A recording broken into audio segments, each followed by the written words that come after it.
Hi hello welcome back to Ganesh traveller. మీరు ఇప్పుడు చూస్తున్నది ఫారెస్ట్ మ్యూజియం. ఇది తిరుపతి మెట్ల మార్గం నందు ఆంజనేయ స్వామి విగ్రహం దగ్గర ఉండును. ఇక్కడ ఫారెస్ట్ డిపార్ట్మెంట్ వాళ్ళు ఒక చిన్న మ్యూజియం రన్ చేస్తున్నారు. ఎంట్రీ ఫీజు ఉంటుంది, తక్కువనే, అది కూడా 5 రూపీస్ to 10 రూపీస్ ఉంటుంది. ఇక్కడ మనకి కొద్దిగా రిలాక్స్ అవ్వడానికి ప్లేస్ ఉంటుంది, అలానే తాగడానికి వాటర్, తినడానికి ఫుడ్ అలా దొరుకుతాయి మనకి. నెక్స్ట్ మనం ఆ తర్వాత నుంచి ఇలా బయటికి పైకి వెళ్ళడానికి వస్తే, తిరుమలకి వెళ్ళడానికి సైడ్ వస్తే మనకి బోట్స్ కనిపిస్తాయి అనమాట. అంటే రీసెంట్గా ఇటు సైడే అనమాట మనకి చిడతపులి పిల్లల పైన దాడి చేసింది. సో కొంచెం జాగ్రత్తగా వెళ్ళండి. చిన్నపిల్లలు అట్లా ఉన్నవాళ్ళు గుంపులలోనే వెళ్ళండి, బయట వెళ్ళొద్దు. మనకి ఇది రీసెంట్గా మాడిఫై చేశారనమాట ఈ స్టెప్స్ రూట్లో. మనకి ప్రతి ఒక్క పిల్లర్ పైన మంచిగా గోవిందనామాలు ఉంటాయి, చదివేకుంటా వెళ్ళే వాళ్ళు వెళ్ళొచ్చు.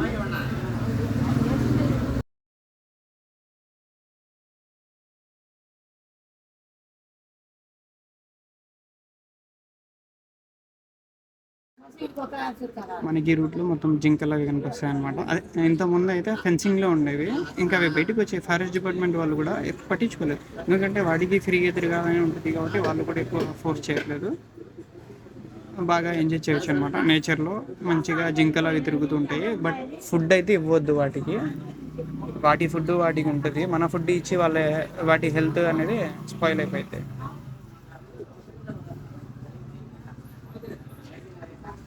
అలానే మీరు చూస్తున్నారు కదా, ప్రతి ఒక్క పిల్లర్ పైన కుంకుమ పసుపు పెట్టేవారు చెత్తచ్చులు వేస్తున్నారు. సో అవి గలీజ్ చేయొద్దండి, ఎందుకంటే మనమే తిరిగేవి, మంచిగా ఉంటే మనకే బాగుంటుంది. అలాగే సైడ్ నేచర్లో మనకి జంతువులు తిరుగుతుంటాయి, అంటే మీన్స్ జింకలు అవి తిరుగుతూనే ఉంటాయి. దాన్ని ఆస్వాదించుకుంటూ ఎంజాయ్ చేసుకుంటూ వెళ్తుంటే బాగుంటుంది. ఇలా మధ్యలో మనకి షాప్స్ ఉన్నాయన్నమాట. అంటే కొంత ఉంటాయి కదా, cool drink stall, tea stall, అట్లా తినడానికి కానీ చేయడానికి కానీ ఉంటాయి. ఇది వచ్చేసి గోపురం అనమాట. 2083 కొత్త మండపం అన్నమాట. 2030 స్టెప్ దగ్గర ఉంటుంది ఈ మండపం. ఇక్కడ నుంచి మనకి ఎట్లా అంటే స్టెప్స్ తక్కువ ఉంటాయి, కొద్దిగా లాంగ్ స్టెప్స్ ఉంటాయి అన్నమాట. చూసేదానికి ఎట్లా ఉంటాయంటే సాఫీగా నడుస్తూనే ఉంటుంది, మధ్యలో ఒక స్టెప్ వస్తుంటుంది, అంతకు మించి ఏం లేదు. తిరుపతిలో దర్శనం అయిపోయి చేసుకొని రిటర్న్ వస్తున్నారు వీరు. ఇలా మనకి నేచర్ మొత్తం అంటే ఒక డీప్ నేచర్లోకి వెళ్ళచ్చు. అలాగే ఇలా మనకి చాలా సైడ్ బోట్స్ ఉన్నాయన్నమాట దవమ్మడి. అంటే ఇంతకుముందు ఇక్కడే చిరుతపులి ఒక చిన్న బాబుపై అటాక్ చేసింది. సో జాగ్రత్తగా ఉండాలని టీటీడీ వారు అలా సైన్ బోర్డ్స్ మన కోసం అనేసి మెన్షన్ చేస్తున్నారు. ప్రతి ఒక్క కొంచెం డిస్టెన్స్లో మెన్షన్ చేశారనమాట. చిన్నపిల్లలు అలా ఉన్నవారు కొద్దిగా జాగ్రత్తగా వెళ్ళండి, ఎందుకంటే చిరుతపులులు వాటి ప్లేస్లోకి మనం వెళ్ళాం, కానీ మన ప్లేస్లోకి అవి రావట్లేదు. కొంచెం జాగ్రత్తగా వెళ్ళడం బెటర్. ఇలా మనం నడుచుకుంటూ వెళ్తుంటే మొత్తం చాలా పీస్గా ఉంటుంది. తర్వాత ఇక్కడ వచ్చేసి మనకి శ్రీ దాస ఆంజనేయ స్వామి ఆలయం ఉండును. అదే మార్గ మధ్యంలో చాలా టెంపుల్స్ ఉంటాయి కదా, అందులో దాస ఆంజనేయ స్వామి ఒకటి. ఇది ఒక మండపం ముందే ఉంటుంది. మనకి ఆ మండపం పేరు కూడా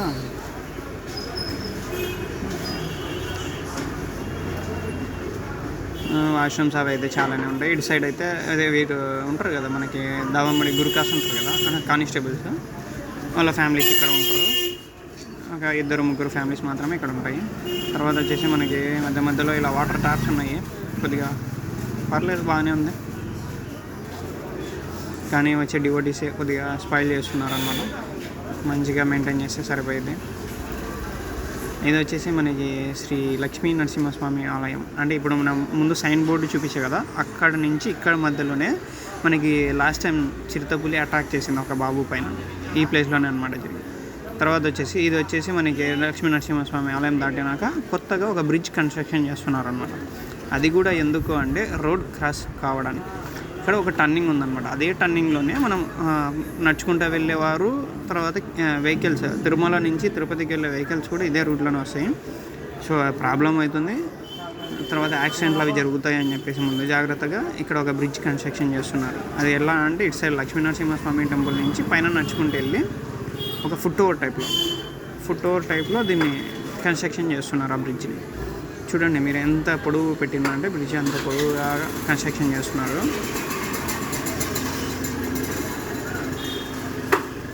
మనకి ఆల్మోస్ట్ బ్రిడ్జ్ కన్స్ట్రక్షన్ అనేది కంప్లీట్ అయినది నేను వెళ్ళినప్పుడు. 20-30% మాత్రమే ఉన్నది. చూడండి, మీరే చూడండి. ఇప్పుడు ఇక్కడ రోడ్ క్రాస్ చేయాలి కదా, ఇక్కడ వెహికల్స్ వస్తున్నాయి. సో అందుకనేసి ఇక్కడ పోలీస్ వారు ఉండి వెహికల్స్ వెళ్ళేంత వరకు పాదాచారులని అంటే నడుచుకుంటూ వెళ్ళేవారిని నిలబెట్టేస్తున్నారు. వెహికల్స్ వెళ్ళినాక తర్వాత వీటిని నడుచుకుంటూ వెళ్ళేవారిని వదిలేస్తున్నారు. చూడండి, మీరే చూడండి ఎన్ని వెహికల్స్ వెళ్తున్నాయి, అలా వెళ్తున్నాయి. అలాగే ఇక్కడ దాటుకోవడానికి కూడా ఇక్కడే అనమాట మేజర్ పాయింట్. సో అందుకు జాగ్రత్త టీటీడీ వారు ముందుగానే జాగ్రత్త తీసుకొని పైన బ్రిడ్జ్ అనేది కన్స్ట్రక్షన్ చేస్తున్నారు డైరెక్ట్ అటు సైడ్ వెళ్ళిపోవడానికి.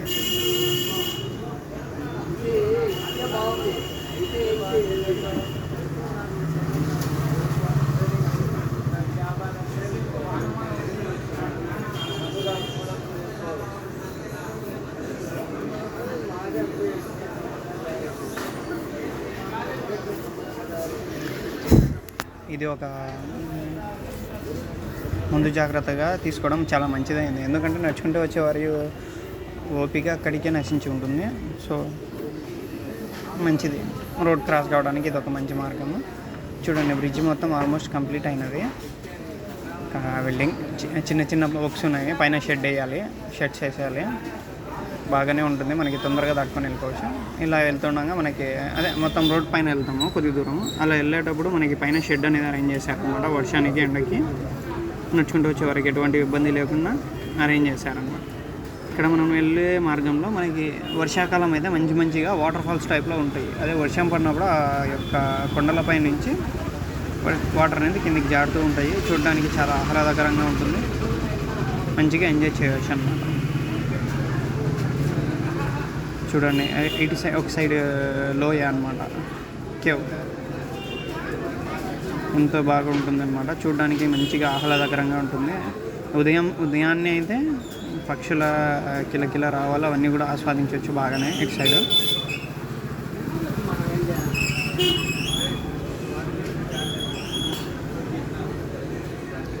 చూడండి, రోడ్డు నడుచుకుంటూ వెళ్ళాలి, రెండు ఇక్కడే అనమాట మనకి. అందుకోసమని ఈ షెడ్ ప్లస్ ఫుట్పాత్ టైప్లో వేసాను అనమాట. దానిపైనే వెళ్ళడం చాలా మంచిది. ఎందుకంటే మనం దిగేసి వెహికల్ వాళ్ళకి ఇబ్బంది పెట్టడము బాగుండదు, మనకి ఎలాంటి ఇబ్బంది ఉండకుండా ఉంటుంది. చూడండి, 4 kilometres to Tirumala, 4 kilometres to Tirumala, ఇంకా 4 కిలోమీటర్లు అనమాట తిరుమల వెళ్ళడానికి. కొద్దిగా మధ్య దూరంలో మనకి ఇది ఫుట్పాత్ లేదనమాట. బట్ ప్రతిసారి ఇక్కడ ఉండేది కాదు. ఈసారి టీటీడీ వారు కొంచెం ముందు జాగ్రత్త తీసుకొని పైన మనకి ఇవి వేసిండు. చూడండి, ఇటు సైడ్ లోయ ఎక్కువ ఉందనేసి వాల్ ప్లస్ గ్రిల్ వేసిండు అనమాట. తర్వాత వచ్చేసి ఇలా మనకి బస్సులు వెళ్తుంటాయి, అన్నీ వెళ్తుంటాయి. ఎందుకంటే ఇటు సైడ్ మొత్తం మనకి వాటర్ ఫాల్స్ టైప్లో వస్తాయన్నమాట. వర్షాలు పడినప్పుడు ఇక్కడ వాటర్ ఫాల్ టైప్లో వస్తాయి మొత్తం. చూసుకున్నాం, బాగా ఎంజాయ్ చేయొచ్చు అనమాట. చూడండి, కనిపిస్తుంది కదా, అదే మనం ఇప్పుడు వెళ్ళాల్సింది అక్కడికి అనమాట. ఇదంతా నడుచుకుంటా వెళ్ళాలి. అక్కడికి వెళ్తే అక్కడ మోకాళ్ళ పర్వతం, అది కిందకి తిరుమల నుంచి తిరుపతికి వెళ్ళే దానికి ఉన్న టర్నింగ్స్, అదొక మార్గం. ఇది మోకాళ్ళ పర్వతం అన్నమాట. ఇది ఇక్కడ మనము కొంతమంది ఏమవుతుందంటే ఇక్కడ మోకాళ్ళ పైన నడుచుకుంటూ ఎక్కుతారు అనమాట. అది వారి నమ్మకము. చూడండి, ఇక్కడ బస్సు వాళ్ళు ఎట్లా వస్తున్నారో, అందుకే ముందుగానే టీటీడీ వారు ముందు జాగ్రత్తగా తీసుకొని మనకి సైడ్ ఫుట్పాత్ వేసి దానిపైన వరండా కూడా వేసారనమాట. అంటే వర్షం పడినా ఏం కాకుండా ఇబ్బంది లేకుండా ఉండడానికి. మోకాలి పర్వతం పెట్టాం. చూడండి, ఉదయాన్నే అయితే చాలా ఆహ్లాదకరంగా ఉంటుంది. అది కాక నేను వచ్చినప్పుడు ఎట్లా అంటే ఇక్కడ మనకి వర్షాకాలం కాబట్టి అంతగా ఎండ లేదు. అదే ఎండాకాలం అయితే చాలా ఎండ ఉంటుంది. సో జాగ్రత్త వచ్చినప్పుడు మనకి తగ్గట్టు వాటర్, గ్లూకోజ్ అవన్నీ అరేంజ్ చేసుకొని వచ్చండి ఎవరికి తగ్గట్టు అని. ఇది మోకాళ్ళ పర్వతం. అదే మనకి ఒక ఇంకా ఇది కంప్లీట్ అయిపోతే మనకి ఆల్మోస్ట్ కంప్లీట్ అయిపోయి మనం తిరుమలలోకి వెళ్ళిపోతాం. ఇక్కడ ఒకటి వచ్చేసి మనకి కనెక్టివిటీ ఉంటుంది, అంటే పైకి వెళ్ళే వారికి కిందకి వచ్చే వారికి కనెక్టివిటీ. చూడండి, ఇక్కడి నుంచి ఇలా మోకాళ్ళపై, అంటే భక్తులు ఉంటారు కదా, వాళ్ళ యొక్క కోరికలు మొక్కుకొని ఇలా మోకాళ్ళపై ఎక్కుతారు. అందుకనేసి దాన్ని మోకాళ్ళ పర్వతం అంటారు. చూడండి, భాష్యకారుల సన్నిధి అని చెప్పేసి మనకి మధ్యలో ఒక చిన్న టెంపుల్ టైప్లో ఉంది. చూడండి, అందరూ చూడండి. ఇలా ఇక్కడ ఎందుకు మోకాళ్ళ పర్వతం అంటారు అంటే ఇక్కడ ఆల్మోస్ట్ మోకాళ్ళ పైన నడిచిన విధంగా ఉండేది. స్టెప్స్ పెట్టినాక ఇంకా అలా లేదని చెప్పేసి కొంతమంది స్టెప్స్లో మీద కూడా మోకాళ్ళతో నడుస్తారు. మనం ఇంకా లాస్ట్ స్టెప్కి వచ్చేసామన్నమాట. ఇదే అనమాట లాస్ట్ స్టెప్. ఇక్కడ అంతా మొక్కుకున్న వారంతా కొంతమంది కొబ్బరికాయలు కొడతారు. కుంకుమ పసుపు పెట్టేటోళ్ళంతా ఇక్కడ కుంకుమ పసుపు పెట్టేసి వారు మొత్తం మొక్కునేసి వెళ్ళిపోతారు ఇక్కడి నుంచి. ఇది అయిపోయిన తర్వాత మనకి నెక్స్ట్ మనం కింద లగేజ్ సబ్మిట్ చేస్తాం కదా, ఆ లగేజ్ తీసుకోవాల్సింది ఇప్పుడే అనమాట చూపిస్తాను. అది కూడా ఉంది వీడియోలో. ఇలా మనకి సైడ్కి సపరేట్ అయిపోతుంది. రోడ్ పక్కనే వస్తాము కానీ రోడ్కి మనకి కనెక్టివిటీ అనేది ఉండదు. సపరేట్గా వచ్చేస్తాము పక్కకి.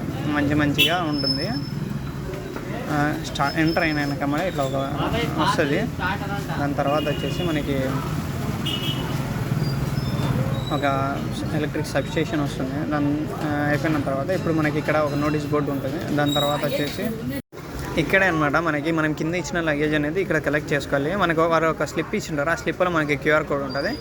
ఆ క్యూఆర్ కోడ్ని స్కాన్ చేసుకొని మనం ఎన్ని బ్యాగ్స్ ఇచ్చాము, ఏమి ఇచ్చామనేది మనకి ఇక్కడ రిటర్న్ ఇచ్చేస్తారు. సో వాళ్ళంతా కూడా ఇక్కడ వెయిట్ చేస్తున్న వారంతా కూడా లగేజ్ కింద ఇచ్చిన లగేజ్ కలెక్ట్ చేసుకోవడానికి వెయిట్ చేస్తున్నారు. ఇక్కడ మనకి చాలా ఉంటాయి, హోటల్స్ అవన్నీ కూడా ఉంటాయి టిఫిన్ చేయడానికి కానీ ఏదైనా కానీ. ఇక్కడ ఫ్రూట్స్ ఎలా ఉంటుంది. Like and share and subscribe Ganesh travel.